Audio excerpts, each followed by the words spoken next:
100కు పైగా దీర్ఘకాలిక సమస్యలకు ఎటువంటి ఆపరేషన్ దుష్ప్రభావాలు లేకుండా హోమియోపతి చికిత్స.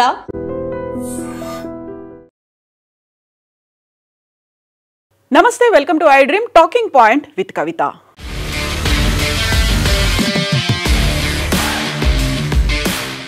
Ban corruption, not connection.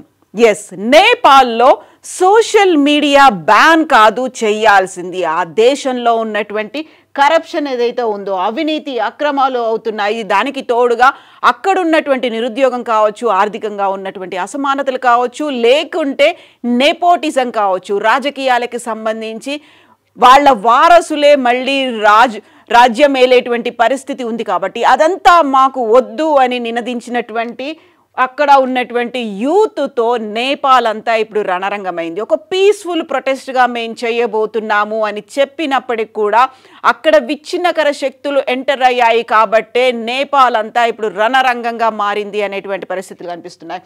ఇక్కడ మనం చూస్తున్నాము, జరుగుతున్నటువంటి ప్రొటెస్ట్లకు తోడుగా అక్కడ ఉన్నటువంటి అధికార భవనాలు కావచ్చు, లేకపోతే ప్రజాప్రతినిధుల నివాసాలకి రక్షణగా ఉన్నటువంటి పోలీసుల ముందు, మిలిటరీలు, ఆర్మీ ముందు ప్రొటెస్ట్ చేస్తున్నటువంటి యూత్కి తోడుగా అక్కడ మార్షల్ ఆర్ట్స్ చేస్తున్నటువంటి వాళ్ళు కూడా తమ సంఘీభావాన్ని ప్రకటిస్తున్నటువంటి దృశ్యాలు.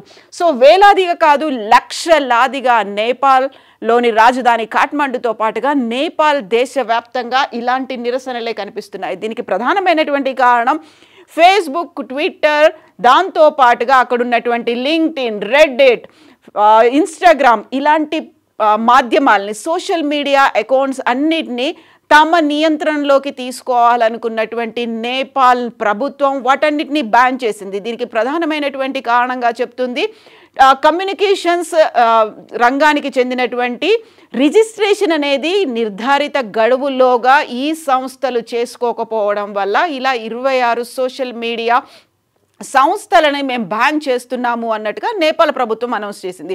అయితే వాటన్నిటినీ తమ ఆధీనంలోకి తీసుకోవాలని నియంతృత్వ ధోరణి కనిపిస్తోంది అనేటువంటి ఉద్దేశంతో సుదాన్ గురుంగ్ అనేటువంటి ఒక స్వచ్ఛంద సేవా సంస్థ నడుపుతున్నటువంటి కార్యకర్త ఇచ్చినటువంటి పిలుపు. అందులోనూ ప్రధానంగా మనకు సోషల్ మీడియా ఎంతలా ఉపయోగపడుతుంది, మనం మన సమాచారాన్ని చేరవేసుకోవడానికే కాదు, ఇంకొకరికి సహాయపడడానికి కూడా సోషల్ మీడియా ఉపయోగపడుతుంది. అలాంటి సోషల్ మీడియాని ప్రభుత్వం బ్యాన్ చేసింది. అందుకని మన నిరసనగా అది కూడా చాలా పీస్ఫుల్ ప్రొటెస్ట్ చేస్తూ ఒక ప్రాంతంలో మనమందరము కలుద్దాము అంటూ సుదాన్ గురుంగ్ ఇచ్చినటువంటి పిలుపుకి అక్కడికి కాలేజ్ స్టూడెంట్స్ అలాగే స్కూల్ స్టూడెంట్స్ కూడా తమ యూనిఫామ్లు, స్కూల్ బ్యాగ్స్తో పాటుగా బుక్స్తో అక్కడికి చేరుకున్నప్పటికీ వాళ్ళు చేస్తున్నటువంటి ఉద్యమం జెన్ జీ మూమెంట్గా చెప్తున్నటువంటి ఆ ఉద్యమంలో విచ్ఛిన్నకర శక్తులు ఎంటర్ అయ్యాయి. కాబట్టే ఇంతటి దారుణమైనటువంటి పరిస్థితులు ఇప్పుడు కనిపిస్తున్నాయి. నేపాల్ నగరం అంతా కూడా ఇంక్లూడింగ్ సోషల్ మీడియాని బ్యాన్ చేయాలని చెప్పినటువంటి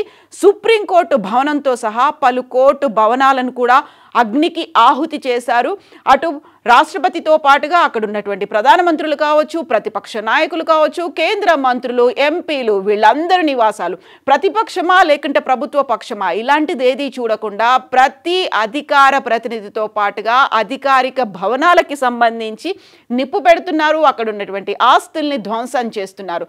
దీనికి ఇప్పుడు జెన్జీ మూమెంట్తో పాటుగా ఇంకొక మూమెంట్ కూడా మొదలైంది. అందులో stop nepotism in politics, nepo కిడ్స్ని బ్యాన్ చేయాలి, నెపో బేబీస్ని ఇక్కడికి రాకుండా చేయాలి. రాజకీయాలనేవి లేకుంటే ప్రభుత్వం అనేది పాలన కేవలం కొన్ని కుటుంబాలకి మాత్రమే పరిమితమైంది, అది కాదు మాకు కావాల్సింది అనేటువంటి ఒక ఉద్యమం జెన్జీ మూమెంట్తో పాటుగా బ్యాన్ నెపో కిడ్ మూమెంట్ అనేది కూడా యాడ్ అవడంతో ఇప్పుడు దేశవ్యాప్తంగా దగ్ధం అవుతోంది. అక్కడ రక్తసిక్తమైనటువంటి పరిస్థితులు కనిపిస్తున్నాయి. జరుగుతున్నటువంటి అల్లర్లలో 22 మంది చనిపోయారు, 300 మందికి పైగా గాయపడ్డారని ఇప్పటికైతే అధికారికంగా వస్తున్నటువంటి సమాచారం. ఈ అల్లర్ల నేపథ్యంలోనే ప్రధానమంత్రి ఓలీ రాజీనామా చేశారు. అక్కడి నుంచి ఆయన పారిపోతారు, దుబాయ్కి వెళ్ళిపోతారు అనేటువంటి వార్తలు కూడా వినిపిస్తున్నాయి. ఇక మరోవైపు ఇంత పెద్ద ఎత్తున అల్లర్లు జరుగుతూ ఉండడంతో అక్కడున్నటువంటి మంత్రులని కూడా వీధుల్లో అలాగే ఎక్కడ పడితే అక్కడ వారిని తరిమి కొడుతున్నటువంటి దృశ్యాలు కూడా కనిపిస్తున్నాయి. వీరి నుంచి బయటపడడానికి అక్కడ ఉన్నటువంటి మంత్రులు లేకుంటే అధికారులకు సంబంధించి అప్పటికప్పుడు రెస్క్యూ టీమ్స్ అలర్ట్ అవుతున్నాయి. ఆర్మీ కూడా రంగంలోకి దిగింది. వారిని హెలికాప్టర్లలో సురక్షితమైనటువంటి ప్రాంతాలకి బంకర్లకి తరలిస్తూ ఉన్నారు. ఇలాంటి ఉద్రిక్తమైనటువంటి వాతావరణంలో ఇక్కడ ప్రస్తుతం మనం చూస్తున్నాము. ఇలా ఈ విజువల్లో పరిగెత్తుతున్నటువంటి వ్యక్తి, కింద పడిపోయినటువంటి వ్యక్తి కేంద్ర మంత్రి, ఆర్థిక శాఖ మంత్రిని కూడా పట్టుకొని కొడుతున్నటువంటి దృశ్యాలు మనం ఇక్కడ చూస్తున్నాం. ఇలా ఏ ఒక్కరిని వదిలిపెట్టకుండా అధికారిక భవనాలే కావచ్చు, ప్రభుత్వంలో ఉన్నటువంటి ప్రజాప్రతినిధులు కావచ్చు, వాళ్ళందరినీ ఇలా వీధుల వెంట పరిగెత్తిస్తూ కొడుతూ లేకపోతే వాళ్ళ బట్టలు చింపుతూ నానా హంగామా చేస్తున్నటువంటి అక్కడ ఉద్యమకారులు కనిపిస్తున్నారు. కాకపోతే పీస్ఫుల్గా జరగాల్సినటువంటి ఒక ప్రొటెస్ట్ కాస్త విచ్ఛిన్నకర శక్తుల చేతుల్లో పడింది కాబట్టి అది దారి తప్పింది అనేటువంటి మాట సుదాన్ గురుంగ్ చెప్తున్నప్పటికీ కూడా అది తీవ్రమైనటువంటి రూపం దాల్చింది. ఇలాంటి పరిస్థితుల్లో మన ఇరుగు పొరుగు ఉన్నటువంటి దేశాల్లో కూడా కనిపించాయి. 2022లో శ్రీలంకలో కూడా ఇలాంటి పరిస్థితి కనిపించింది. ఆ తర్వాత బంగ్లాదేశ్లో ఆ పరిస్థితి కనిపించింది. ఇప్పుడు ప్రస్తుతం నేపాల్లో కూడా కనిపిస్తుంది. అక్కడ ఉన్నటువంటి అవకతవకలు కావచ్చు, అక్రమాలు కావచ్చు, లేకపోతే ఒక పారదర్శకత లోపించడం అనేది, దీంతో పాటుగా అక్కడున్నటువంటి యువతకి నిరుద్యోగం, ఉద్యోగ అవకాశాలు లేకపోవడం, ఇవన్నీ కూడా ఒకదానికొకటి యాడ్ అయిన తర్వాత ఇలాంటి ఉద్రిక్తకరమైనటువంటి పరిస్థితులు ఏర్పడ్డాయి.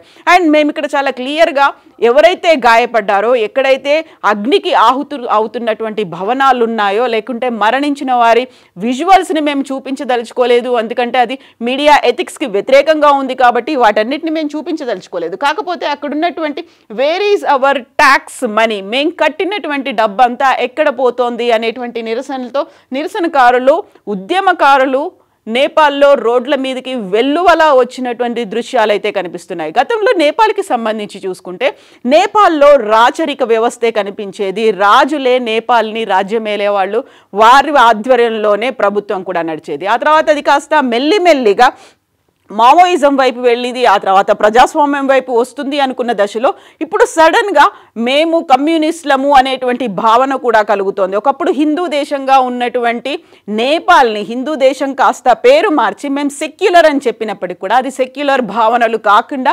కమ్యూనిజం భావనలు ఉన్నాయి అనేటువంటి అభిప్రాయం నేపాల్లో చాలా చోట్ల వినిపిస్తుంది. ఈ దశలోనే ఇప్పుడు మాకు మళ్ళీ రాచరిక వ్యవస్థ కావాలి అని వినిపిస్తున్నటువంటి నినాదాలు కూడా అక్కడ కనిపిస్తున్నాయి. మేము కట్టినటువంటి ట్యాక్స్ మనీ అంతా ఎక్కడ పోతుంది అనేటువంటి అభిప్రాయం అక్కడ వ్యక్తమవుతోంది. అది ఆగ్రహావేశాలకు కూడా దారి తీసినటువంటి పరిస్థితి ఇక్కడ మనకు కనిపిస్తోంది.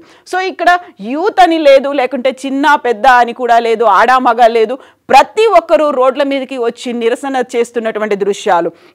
ఇందులోనే ప్రధానంగా ప్రచండతో పాటుగా దేవ్బా, ఆ తర్వాత ఓలీ, ఈ వరుసగా వస్తున్నటువంటి ప్రధానమంత్రుల ఇళ్ల మీద కూడా అటాక్ చేసినటువంటి దృశ్యం. గతంలో అక్కడ ప్రధానిగా పనిచేసినటువంటి ఇంటి మీద కూడా, ఒక ప్రధాని ఇంటి మీద కూడా, మాజీ ప్రధాని ఇంటి మీద కూడా అటాక్ చేయడంతో ప్రధాని భార్య కూడా ఈ అగ్నికీలలకి సజీవ దహనం అయిపోయింది అనేటువంటి విజువల్స్ కూడా వస్తున్నాయి.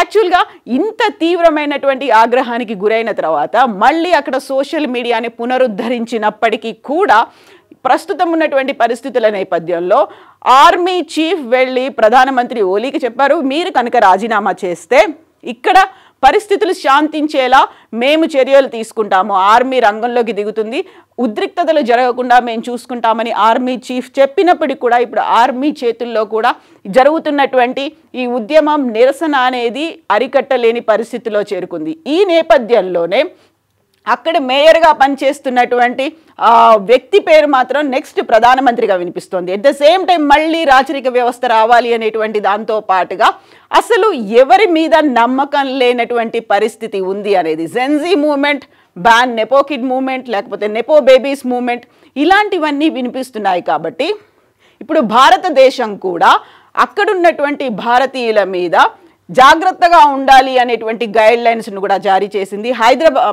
ఢిల్లీ నుంచి కాఠ్మండూకి వెళ్ళేటువంటి విమానాలన్నింటినీ రద్దు చేసింది. ఇక ప్రత్యేకమైనటువంటి మిలిటరీతో పాటుగా పోలీస్ బలగాలు కూడా అక్కడున్నటువంటి డొమెస్టిక్తో పాటుగా అంతర్జాతీయ విమానాశ్రయాల దగ్గర గట్టి పహారా కాస్తున్నాయి. ఆల్మోస్ట్ అన్ని దేశాల నుంచి నేపాల్కి రావాల్సినటువంటి విమాన రాకపోకల్ని కూడా బ్యాన్ చేశారు.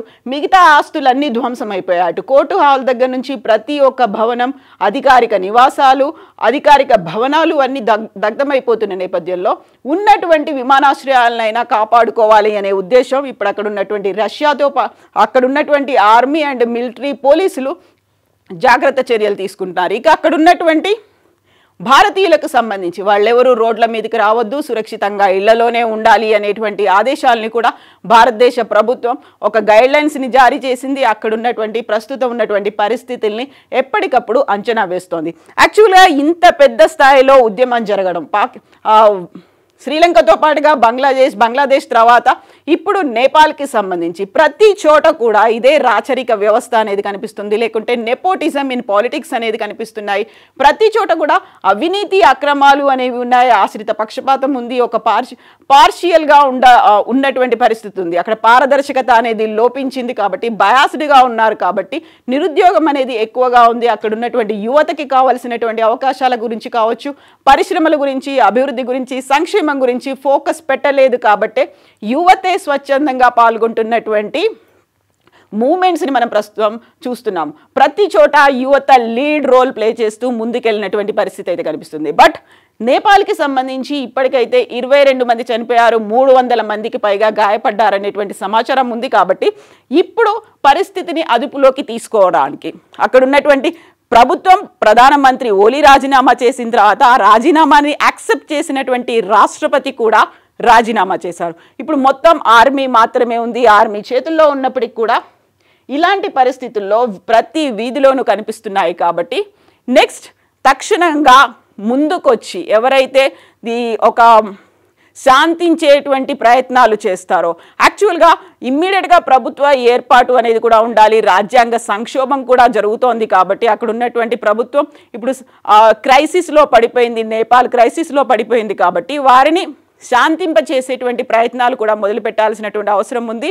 ఎట్ ద సేమ్ టైం ప్రజలు ఎవరినైతే కోరుకుంటున్నారో అటు ప్రతిపక్షము, ఇటు ప్రభుత్వం పక్షం, అధికార పక్షము అన్నిటినీ వ్యతిరేకిస్తూ వస్తున్నారు. కాబట్టి అందరికీ సమన్వయంతో పనిచేసే ఒక న్యూట్రల్ పర్సన్ కోసం అయితే ప్రధానమంత్రిగా ఎన్నుకోవడానికైతే చర్చలైతే జరుగుతున్నాయి. బట్ వాటికి ఎంత సమయం పడుతుంది? రోజులు గడుస్తున్నాయి. ఇప్పటికి 3 రోజుల నుంచి అక్కడ ఉన్నటువంటి ఆగ్రహం, ఆవేశాలు అయితే చల్లారలేదు.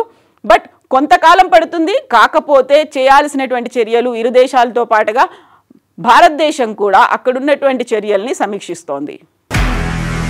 నిజంగా ప్రస్తుతం ఉన్నటువంటి సమాజం దేనికి ప్రయారిటీ ఇస్తుంది? ఆర్థిక సంబంధాల చుట్టూ మాత్రమే తిరుగుతుంది. మళ్ళీ ఎన్నికలంగానే చాలా విరక్తి కలుగుతాను. మంచి అనిపిస్తుంది కదా, లేడీస్ కూడా ఛాలెంజింగ్ జాబ్స్ చేసినప్పుడు చాలా బాగుంటది. ట్రాఫిక్ అసిస్టెంట్స్ గా నియమించిన ట్రాన్స్జెండర్స్ అందరితో సాల్యూట్ చేయించుకుంటున్నారు. ఫుడ్ డెలివరీ ఇవ్వటానికి వెళ్ళినటువంటి డెలివరీ బాయ్ అనిల్ పై కళ్ళ ముందు